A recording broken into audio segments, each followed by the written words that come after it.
Si VP Sara Duterte nagpunta kanina dito sa Liwasang Bonifacio. Nagulat ako hindi ko in-expect eh.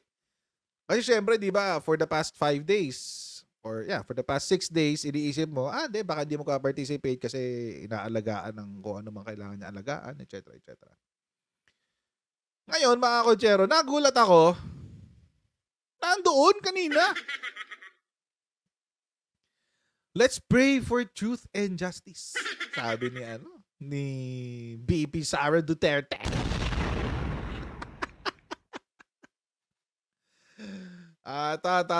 Panoorin natin yung yung mga ibang parte. May lang naman to, 5 minutes lang. You know? VP Sara, nasa rally kanina,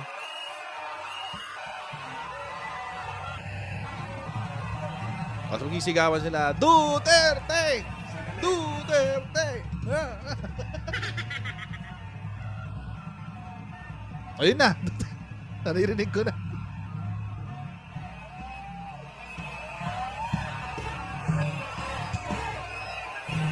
Di ba puro chant?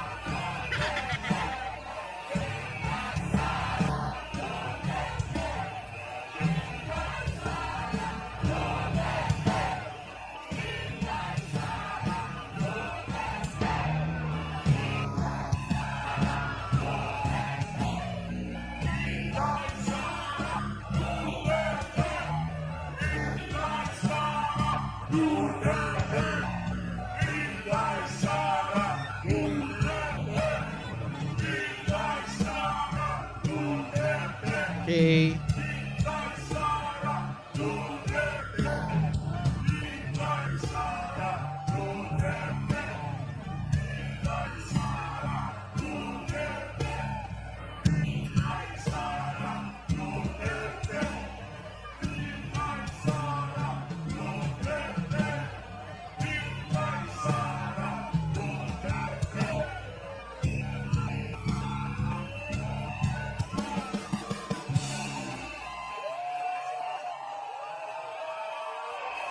Okay.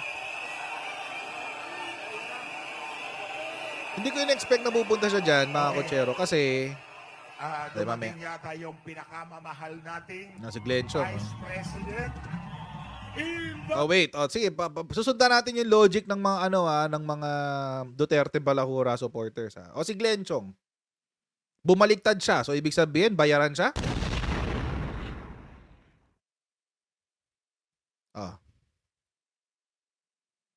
Gamitin natin yung logic ng mga ng mga Duterte Balahura supporters.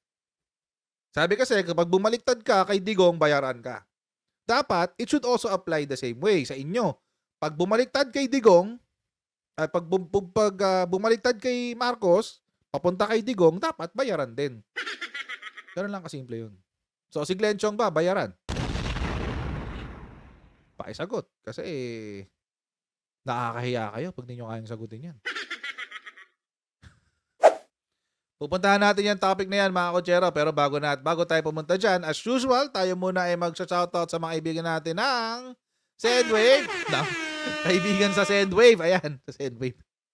So, ayan mga kotsero, kung kayo ay nasa US, UK, Canada, Italy, France, Spain, Ireland, and Belgium, ay pwede na po ay magpadala sa Pilipinas ng inyong mga remittances nang wala pong remittance fees gamit po ang Sendwave. Ayan, Gawin nyo lang, download nyo yung app, gawa kayo ng account, ilagay nyo ba ang account details nyo at pwede na ay magpadala sa GCash, sa mga pawn shops at iba't ibang mga bangko sa Pilipinas. At kapag ginamit nyo pa po ang aking promo code, na Coach Jared, ay makakuha kayo ng karagdagang $20 na pwede nyo ipadala rin sa inyong mga minamahal sa buhay. Kaya yan mga kotsero, gamitin na po si Sendwave for all of your remittance needs.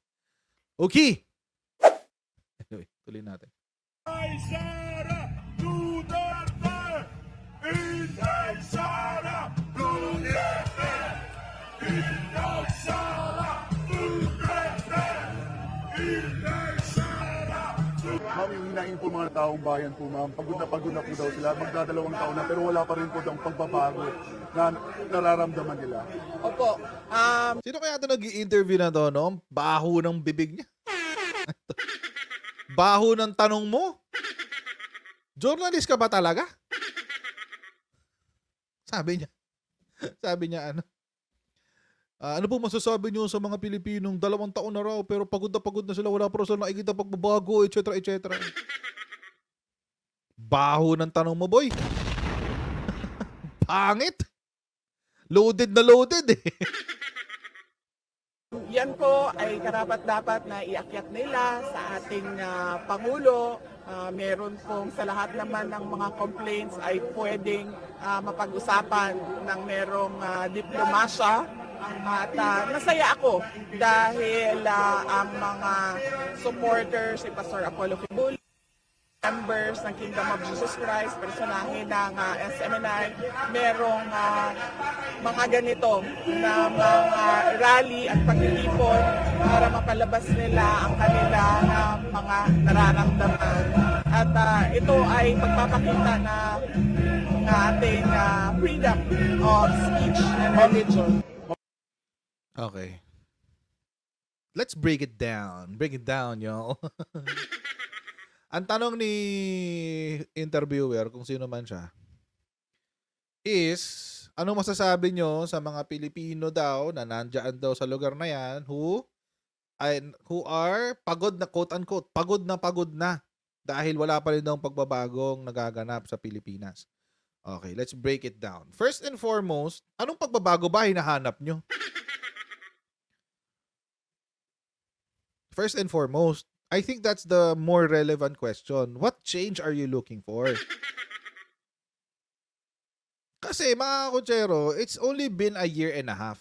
And in the year and a half, there has been very significant strides. Napakarami ng improvement na naganap. Una, bumaba ang unemployment. Pangalawa, bumaba ang inflation. Pangatlo, tumaas ang employment. Ayaw nyo nun? Dumami ang foreign investors. Up to 200 billion pesos ang pumasok na investments. Nabayaran natin ng 1.8 trillion dollars or 1.8 trillion pesos pala na utang ng bansa abroad. So anong di nagbago? Masyado kasing generic yung tanong. Yan yan yung mga tanong ng mga propagandista. Yung mga ganyan yung mga style ng mga komunista eh. Galit na galit kayo sa mga komunista pero yung galawan nyo pang-komunista. Hindi kaya dahil kasama nyo rin yung isang propagandista na dating komunista. Kaya ganyan yung style. Napaisip lang naman ako. So ano yung specific na gusto nyo magbago? Bigas pa rin, balik tayo sa bigas. Balik tayo sa bigas. Nung panahon pa lang ni Digong, umaabot na ng 80 pesos yan. Buti nga ngayon hanggang 60 na lang eh. Magkano ang bigas simula 2016 hanggang 2022? Hindi yung pinakamurang bigas nasa 40 to 45 pesos. Average. So anong change ang hinahanap nyo? Kung si Digong nga hindi nakapagbago ng bansa. So ibig sabihin, nagagalit kayo kasi baka hindi nyo kasi gusto yung leader. At yun yung gusto nyong mabago. Yung leader, malamang sa malamang. Hindi nyo maiupo si Sara eh. Hindi kayo makahintay ng 6 na taon. Baka nyo tapusin yung 6 na taon. Ba't nyo kinukumbinse yung mamamayang Pilipino na magpalit ng leadership? Kaya nga kayo nagganyan ng 7 days. Akala nyo susunod ang taong bayan sa inyo. Imagine, 7 days ng buhay nyo, sinakripisyo nyo dito sa napakawalang kwentang activity na to. Yung mga politiko, wala pang 30 minutes nandyan, aalis din. Kayo, 7 araw?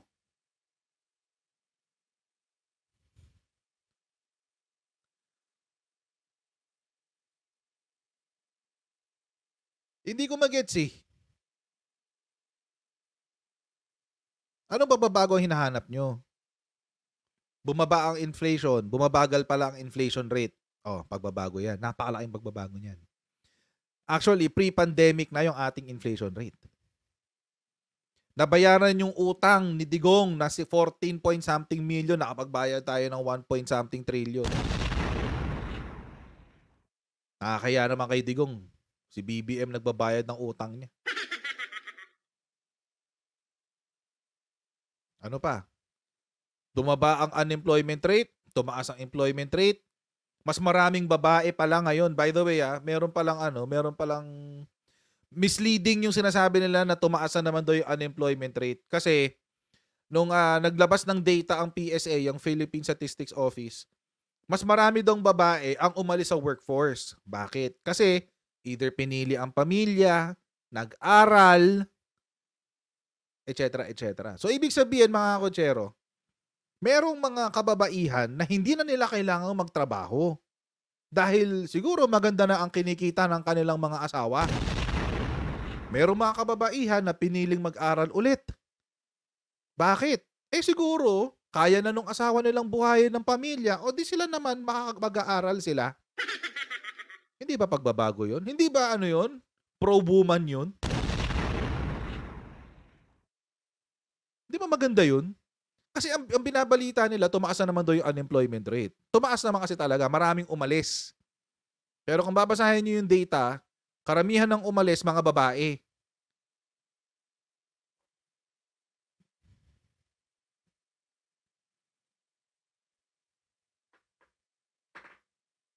Tapos ang bukang bibig nyo lang palagi, motherhood statements, puro krimen, puro corruption, etc. etc. Sinabi na yan ng CPP dati kay Digong. O kung yun ang hindi nagbabago, malamang sa malamang, panahon pa ni Digong, ganyan na. At si Digong ang nangako na tatanggalin niya ang corruption within 3 to 6 months. Siya ang singilin nyo. Tuloy natin ito kay Sarah. Kung ano na lang yung maasahan ng mga taong bayan sa Office of the Vice President sa gitna po ng mga nangyayari na gusto na nilang magbabago. From the Office of the Vice President, ano ang aasahan ng ating mga taong bayan? Makakaasa sila na tutuparin ko ang mandato ng aking opisina, ng Office of the Vice President, ng Department of Education, at magtatrabuhuan ko yun. Nandoon yun sa aking oath, nakalagay doon that I consecrate myself to the service of the nation. Ibig sabihin noon, magtatrabaho ako para makakita tayo ng mas magandang kinabukasan para sa ating bansa. Nandito din ako para makiisa sa pangdarahas, pang-aapi sa SMNI. Clearly, it is a violation of the freedom of media. No? At nandito din ako para suportahan si Pastor Apollo Kibuloy kasi nakikita natin na this is a trial by publicity. Mga hearing na walang pinupuntahan, mga witnesses puno na nagkukubli kung ano yung kung sino yung totoong identity nila. At one-sided siya. Lahat atake, lahat paninira kay Pastor Apollo. Nandito ako para... Wait. Balikan natin yan maya-mayang konti lang. Alam nyo mga kotsero, kung sinasabi ni VP Sara na one-sided lang yung hearing tungkol kay Kibuloy, kaya siya one-sided kasi wala si Kibuloy. Wala siyang representante doon. Meron pala siyang representante, wala siya doon, siya mismo. Siya inaakusahan eh. So ba't hindi nyo na lang tulungan na makipag-participate siya, di ba? Go ahead. Pastor, mag-participate ka na kasi para dumali-dali ang buhay natin. Oo, ganon. Number 1. Number 2, nakialam lang itong si VP Sara nung nahila na yung pangalan niya tungkol dun sa gun running. Pansinin nyo. Tahimik lang naman siya dati, di ba?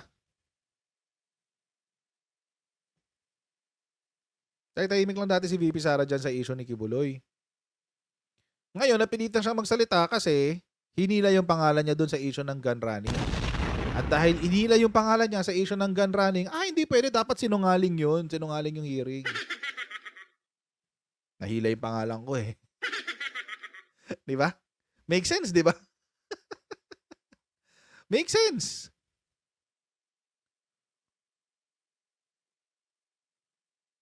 Ganun eh. Nahila kasi yung pangalan niya. So, kailangan ngayon, birahin niya yung hearing. Sabihin niya na one-sided, sabihin niya na ganito, ganyan, whatever. Kasi nga, nahila yung pangalan niya. Kung hindi naman nahila yung pangalan niya, hindi naman magsasalita yan. O, tapos biglang ngayon, pag-atake na sa media freedom, etc., etc. Ano bang hearing ang sinasabi mo, VP Sara? Yung hearing ni House of Representatives o yung hearing ng Senado? Alin doon? Alin doon yung hearing na sinasabi mo? Kasi kung yung hearing sa Senado, walang kinalaman yun sa SMNI franchise.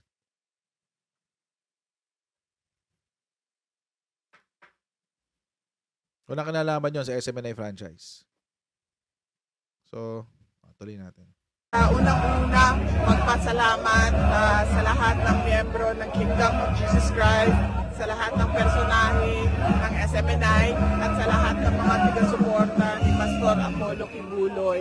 Magpapasalamat kami sa inyong suporta, sa aking opisina, sa opisina ng Vice Presidente, at sa Department of Education, at sa trabaho ko sa OVP at sa Department of Education. Nandito din ako para manawagan sa lahat na ipagdasal natin ang ating bansa. Magdasal tayo ng katotohanan, ng hustisya para sa lahat, na pantay-pantay ang pagtrato ng gobyerno sa lahat ng mga tao. Kung pantay-pantay daw ang pagtrato ng gobyerno sa lahat ng mga tao, okay. So paano yung mga naging biktima? Wala na silang hustisya, ganun. Kung lahat ng gagawin laban kay Kibuloy, sasabihin nyo lang na atake sa media freedom or whatever BS you're trying to sell us. Paano yung mga biktima? Paano kung totoo yung kwento nila?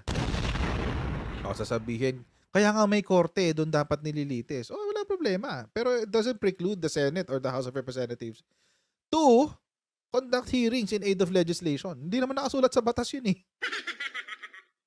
Na kapag merong hearing, kapag merong court case, kailangan, walang hearing in aid of legislation. Walang ganun, hindi uso yun.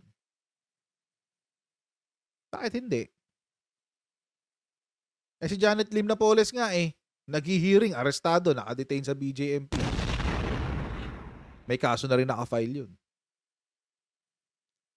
Pero at least siya uma-attend sa hearing in aid of legislation. It's not illegal.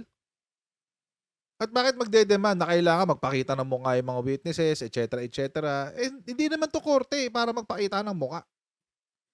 Kayo na rin nagsabi, hindi naman to korte. Sabihin nila, ano bang ile-legislate? Ganyan, ganyan, ganyan.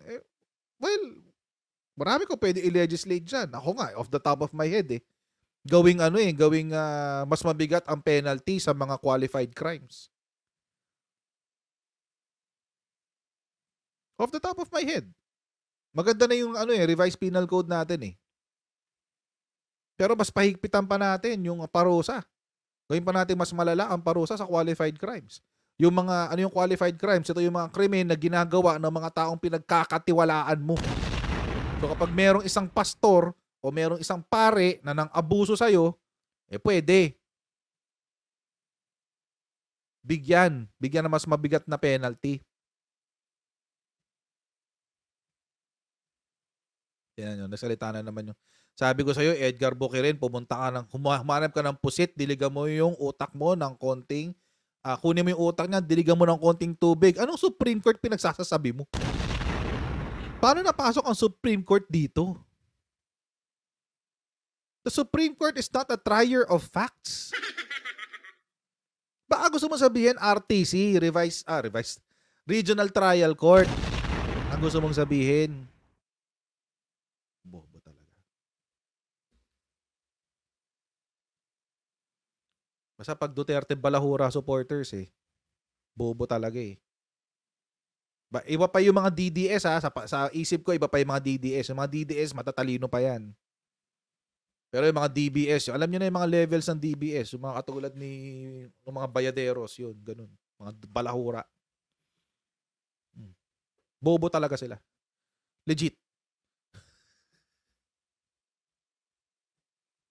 Supreme Court ang wala. Hindi naman gumagawa ng batas ang Supreme Court. Ba't dadalhin sa Supreme Court? Bobo. Anyway, going back. So yun. Ako off the top of my head, baka pwede pa nating higpitan yung mga qualified crimes. Qualified theft, qualified robbery. Tulad nito.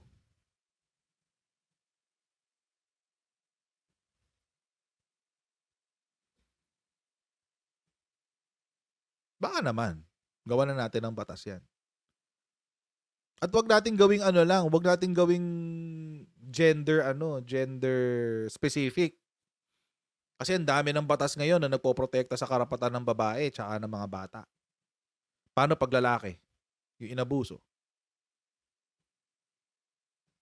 Di ba? So wag nating gawing gender specific. Ayan off the top of my head, ako pa lang yan. Hindi ko pa alam kung ano yung nangyayari sa hearing. Hindi pa ako participant ng hearing. Tapos sasabihin yun, hindi naman court to eh. Okay lang, kaya nga hindi nga korte to, ba't ayaw nyo pa atinin? Hindi nga ito korte. Anyway. Pangalawa, higpitan ng mga laws on non-stock non-profit corporations. Baka meron pang pwedeng baguhin dyan para mas tutukan pa, mas matutukan, mas makita, mas maging transparent sa gobyerno yung mga pinapasok na pera, etc. etc. Pwede yun eh. Anyway. Nakakatawa lang na nandito si VP Sara at nagsalita siya ng ganyan and she is still part of the administration. Tulad nito. Kahapon lang to, papunta ng Germany si PBBM. Anong ginawa niya? For the first time ulit, nagpunta siya, number 1. Pangalawa, pinansin niya si Martin Romualdez. For the first time. Ayun siya. Si Martin, si Sara.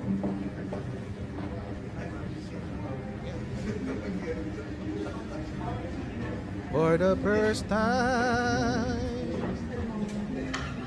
I'm looking, katabi pa sila, ayan. Saan na yun, yung kanina? Di ba? Chicken pa sila, ayan, pak, huli. So feeling ko, mga kotsero, mukhang nakakakuha na siya ng tips mula kay GMA. Kay Aling Maliit. Mukhang meron na siyang tips. Huwag mo muna i-antagonize, ha? Huwag mo muna i-antagonize yung administration. Palamig ka muna. Huwag mo muna i-antagonize, ha? Etc. etc. Not only that, pinagkatiwala pa sa kanya yung bansa habang nasa Germany si Presidente. Diba? Ipinagkatiwala sa iyo yung bansa, you should be more careful with what you do. Kasi, this could be misinterpreted.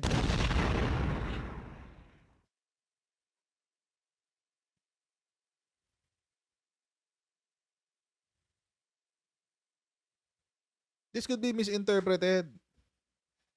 Kung attend ka ng rally na anti-administration, madali kang mami-misinterpret. Actually, misinterpreted nga ba? Not even sure. Kung na-misinterpret ba dito si VP Sara, I'm not sure.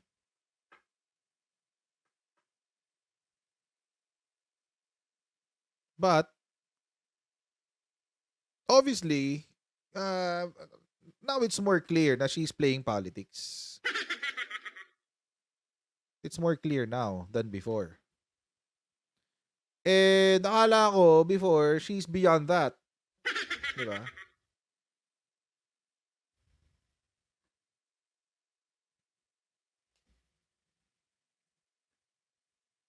Yun. Nakala ko she's beyond that. Nakala ko hindi sila namumulitika, etc. etc. Diba? Pero ngayon, mukhang nakikita na natin talaga kung saan siya. Which is good. At least now,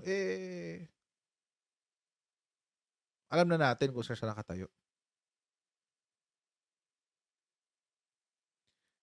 And this will, I don't know, pero para sa akin, this will severely damage yung kanyang plans for 2028. Kasi ngayon, alam na ng mga tao kung nasaan siya.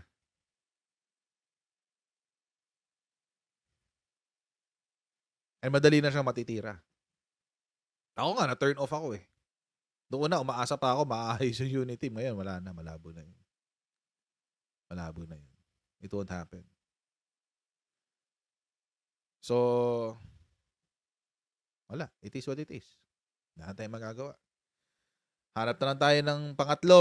Siyempre, ayoko kay Tulpo. Ngayon, ayoko na kay Sara. Hanap tayo ng pangatlo, guys. Hanap tayo ng pangatlo. Yung medyo, di ba? Wala ako, turn off na ako kay VP.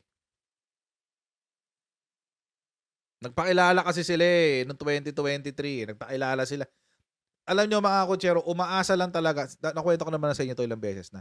Matagal ko nang alam yung distab na yan. Matagal ko na hong alam yan. Pag-uupo pa lang ni Presidente, may mga nariringgan na ako niyan, nakakausap akong sinasabi sa akin na merong plano for destabilization. 2022 pa lang ho yan, alam ko na. Kaya nga ako, umaasa ako na sana hindi nila ituloy. Kaya pinanghawakan ko yung unity team as long as I can. Pinanghawakan ko talaga yung unity team as long as I can. At alam ng mga tao yan. Sinuportahan ko si VP Sara, sinuportahan ko yung mga Duterte, sinuportahan ko yung mga nila, kahit ano pang sabihin nila. Sige, walang problema. Basta unity team tayong ending. Importante, si Sara, si Aimee, si Bongbong. Yun yung importante. Tinuloy nila yung distab. Tinuloy eh. Anong gagawin ko? Tapos si Aimee tsaka si Sara, nilaglag na si Presidente.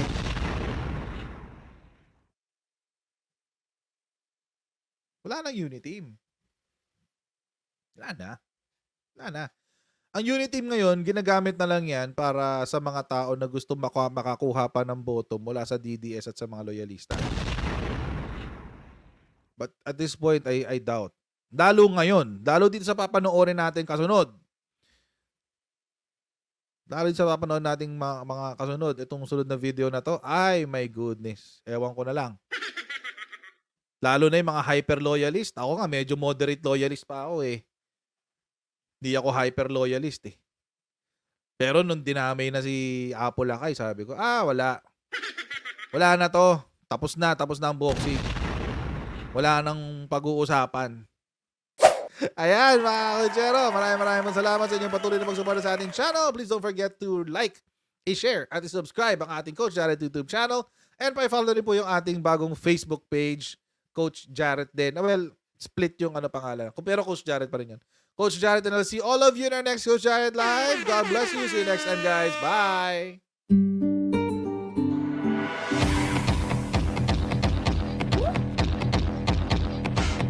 Pag ganun, hindi natin gawing tanga mga Pilipino. Mas maganda kasi nasa lugar ka ng tama kaysa yung pinipilit mo yung pagkakamali.